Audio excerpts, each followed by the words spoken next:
Konsulata e Kosovës në New York shtron iftar për të pranishmit. Ambasadori i Republikës Kosovës në Shtetet e Bashkuara të Amerikës, Bleri Mareka, mori pjesë në mbrëmjen e kaluar në iftarin tradicional organizuar nga imami Tahir Kuka dhe Qendra Islamike Shqiptaro-Amerikane në State Island në New York. Në këtë organizim morin pjesë një numër i madh bashkëdhetarësh shqiptar që jetojnë dhe veprojnë në Shtetet e Bashkuara, si dhe përfaqësues komuniteteve fetare të krishterë, hebraike dhe ortodokse.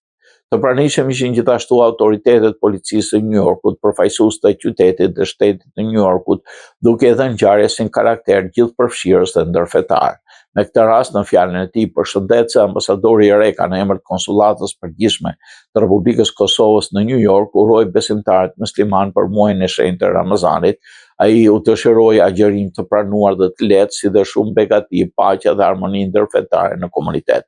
Iftari tradicional shërbeu si moment bashkimi dhe reflektimi, duke theksuar rëndësinë e tolerancës, bashkëtesës dhe forcimit të lidhjeve brenda komunitetit shqiptaro-amerikan e më gjerë.